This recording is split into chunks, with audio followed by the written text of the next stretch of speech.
हर व्यक्ति को समझ आना चाहिए। हमारे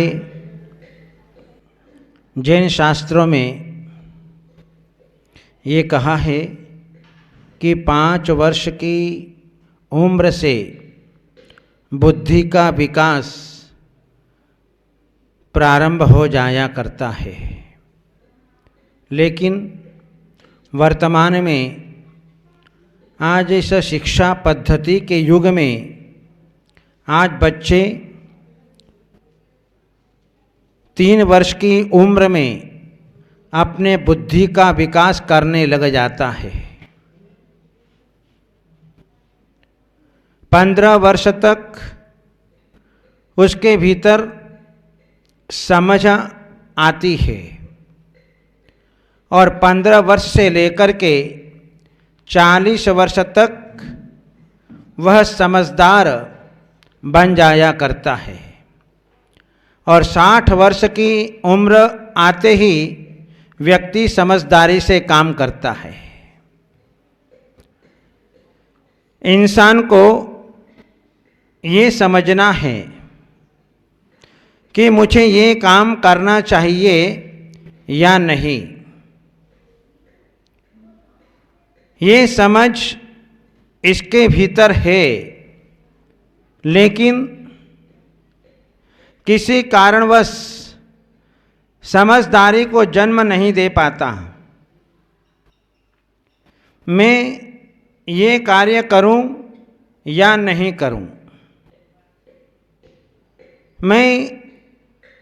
मुझे पाप नहीं करना चाहिए, मुझे जुआ नहीं खेलना चाहिए, मुझे ड्रिंक नहीं करना चाहिए, मुझे न्याय अन्याय नहीं करना चाहिए। ये सब जो है समझ उसके पास में है, लेकिन आदतों के कारण कहें या स्वभाव के कारण कहें या हठवादिता के कारण कहें, उसके भीतर समझदारी पैदा नहीं हो पाती है। समझदार व्यक्ति अनेक समस्याओं का समाधान निकाल लेता है। उस संतान को लेकर के जो है परस्पर में विवाद शुरू हो गया, झगड़ा शुरू हो गया।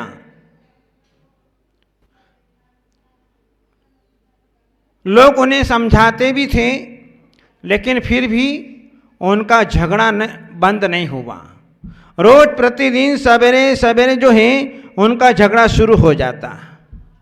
सारे लोग आकुल व्याकुल थे, क्या करें, कैसे निर्णय करें।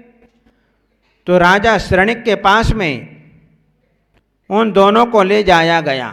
बात यहाँ तक पहुँच गई और पहुँचने के उपरांत जो है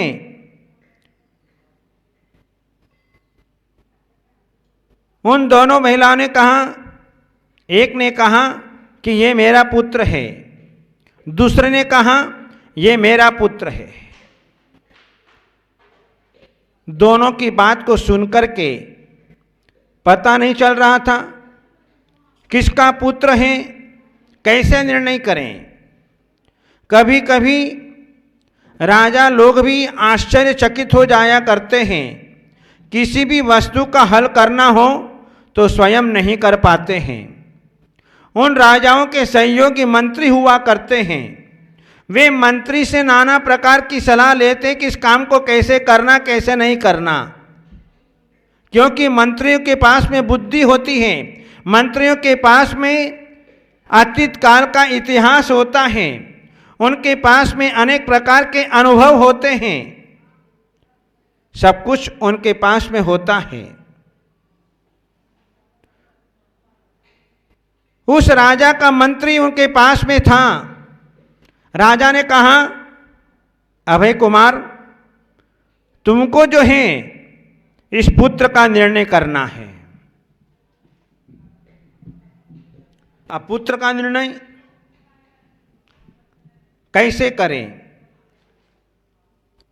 तो अभय कुमार मंत्री ने उन दोनों से प्रश्न पूछा, बताओ वास्तव में लड़का किसका है? तो उसकी जो सच्ची माँ थी उसने कहा कि मेरा है। दूसरी माँ थी, उसने कहा कि ये पुत्र मेरा है।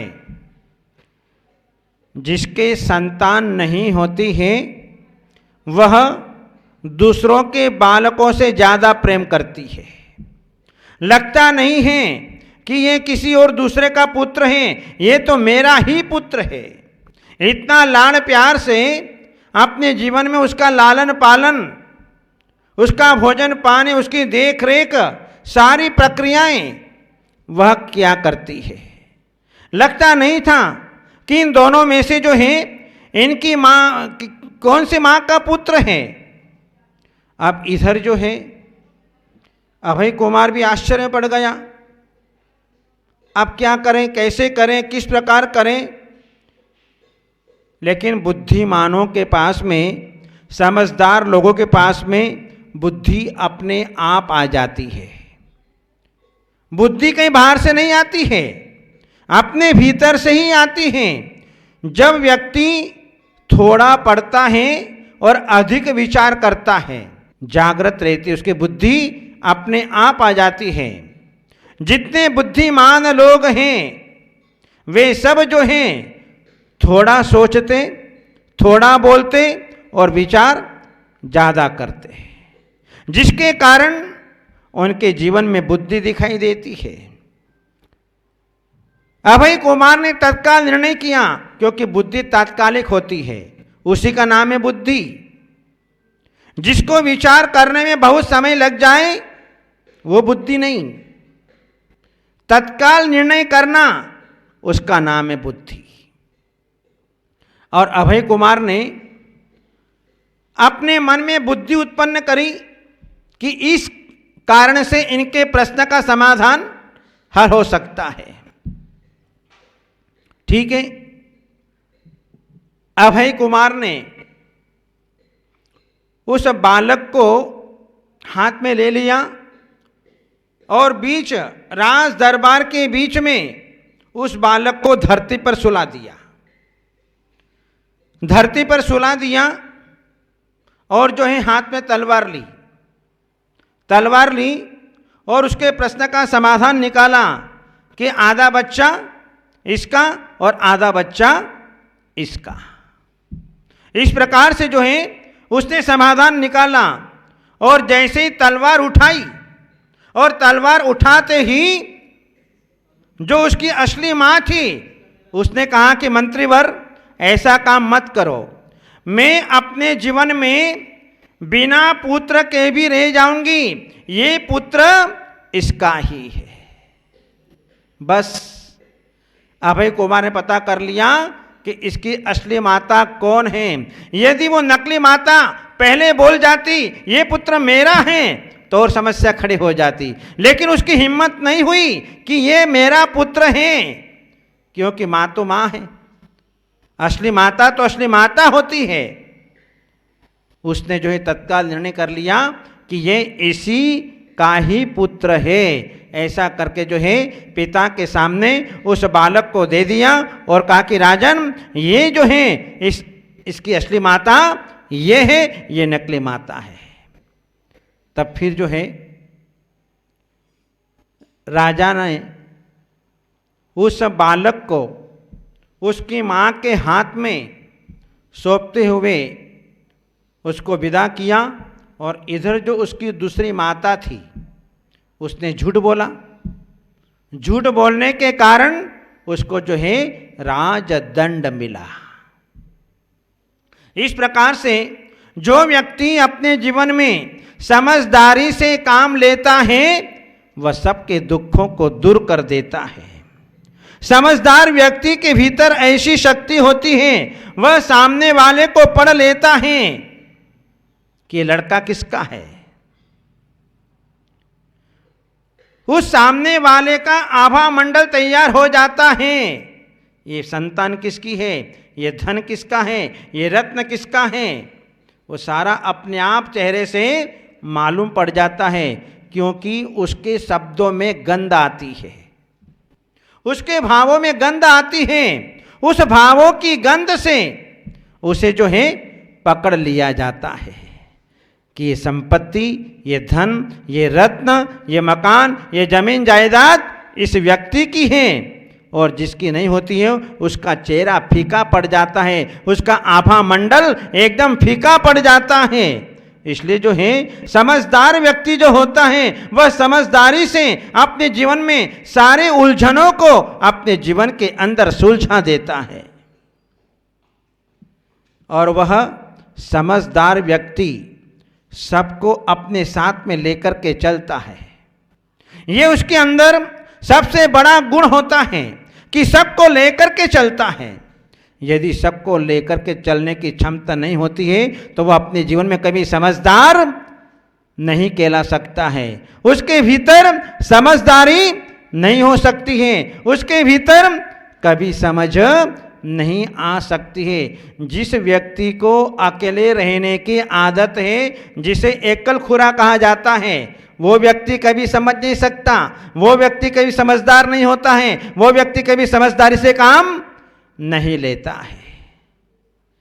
जहां ये समझदारी जिसके भीतर उत्पन्न होती है वह जो है सारी पृथ्वी को अपनी मानता है। तो ये समझदार और ये समझदारी जिसके पास में आंख और कान हैं, दोनों खुले हैं, लेकिन मुंह जिसका बंद है वह समझदार कहलाता है। क्योंकि समझदार व्यक्ति भड़बड़ बोलता नहीं है, उतावली नहीं करता, जल्दीबाजी नहीं करता, शांत रहता है, गंभीर रहता है, उदार रहता है, जिसके कारण वह समझदारी से अपने जीवन के अंदर काम लेता है और दूसरे के उलझनों को सुलझा देता है। जिस समय मर्यादा पुरुषोत्तम राम वनवास में गए और वनवास में गए तो जहां सीता का हरण हुआ और सीता का हरण हुआ तो अब जो है राम दुखी हो गए, लक्ष्मण दुखी हो गए। अब क्या होगा, सीता कहाँ मिलेगी, हम तो रहे भूमि गोचरी और इस जंगल के अंदर सीता को कहाँ ढूंढेंगे। राम जो हैं जंगलों के अंदर भटकते रहे। देखो मोह की महिमा कि राम जो हैं नदियों से पूछ रहे हैं, क्या आपने हमारी सीता देखी। राम कौवों से पूछता है, क्या आपने हमारी सीता देखी, क्योंकि आप तो जो है आकाश में उड़ते रहते हैं, आपने तो कहीं देखी होगी। वृक्षों से पूछा, मेरी सीता देखी, कुछ भी उत्तर नहीं मिलता। इस प्रकार से जो है राम उस जंगल के अंदर भटकते रहे। इतने में लक्ष्मण भी आ गए। लक्ष्मण ने देखा कि भाई कहाँ है, तो देखा वो तो वन में भटक रहे हैं। दोनों मिल गए, क्या हुआ, भाभी कहाँ हैं। बोले पता नहीं कहाँ गई, हो सकता है कहीं सरोवर में स्नान करने गई होगी या मजाक कर रही होगी, वृक्षों के पीछे छिप करके खड़ी हो गई होगी। तब लक्ष्मण ने आवाज लगाया कि भाभी भाभी तुम कहाँ हो, तुम कहाँ हो, तुम कहाँ हो, लेकिन हो तो जवाब मिले। इस प्रकार से जो है दोनों भाई जंगल उस वन के अंदर भटकते रहे। आगे गांव में बढ़े और जैसे ही लोगों को पता चला कि इनकी पत्नी का हरण हो गया है, इनकी पत्नी कैसे मिलेगी। लोगों से पता चला कि यहां से कुछ दूरी पर सुग्रीव और बाली दोनों भाई निवास करते हैं बहुत बड़े विद्याधर हैं, उनके पास में बहुत प्रकार की सेनाएं हैं, वे आपका सहयोग करेंगे, आप उनके पास में जाइए। तो राम और लक्ष्मण दोनों ही सुग्रीव बाली के पास में गए, लेकिन जैसे ही लक्ष्मण ने सुग्रीव से कहा कि हमारी भैया की पत्नी, हमारी भाभी का किसी ने हरण कर लिया है, उसकी खोज करो, तब जो है सुग्रीव ने कहा मैं भी दुखी हूं, मेरे रूप में कोई दूसरा विद्याधर जो है वह अपने रूप को परिवर्तित करके यहां पर आता जाता है। लक्ष्मण ने कहा अरे ये भी पत्नी से दुखी और अपन भी भाभी से दुखी, दोनों बराबर हो गए, अब क्या करें। वहीं पर जो है हनुमान खड़े थे, हनुमान से चर्चा हुई और हनुमान से कहा कि आप जो है सबसे पहले एक काम करिए कि सुग्रीव की पत्नी का वास्तविक पति का पता लगाइए कि वास्तविक पति कौन है। ठीक है, राम लक्ष्मण ने प्रयोग करना शुरू किए और जो है उन्होंने कहा कि इस खिड़की में से जो निकल जाएगा वो असली पति। अब जो असली पति था उसके मन में टेंशन आ गया कि तो मामला गड़बड़ हो जाएगा। ठीक है, निकल गए, दोनों निकल गए, अब पता कैसे करें। तो फिर लक्ष्मण के मन में दिमाग में एक बात आई कि जो है उसने धुआं कराया तो उसने आंख के अंदर जो अंजन लगा रखा था जिसके कारण रूप परिवर्तित कर लेता था, वो सारा अंजन जो निकल गया और असली सुग्रीव का पता चल गया। इस प्रकार से जो है उसकी पत्नी का जो है उसे असली पति का जो है मिलान करा दिया और इधर सुग्रीव और बाली ने जो है अपनी सेना के साथ में जो है उन्होंने सीता की पत्नी का पता लगाया और जो है उससे मिलन कराया। इस प्रकार से जो है समझदार व्यक्ति हर स्थान पर समझदारी से काम लेता है, कौन सा काम कहाँ करना चाहिए कहाँ नहीं करना चाहिए, इसका ज्ञान विवेक बुद्धि उसके पास में होती है।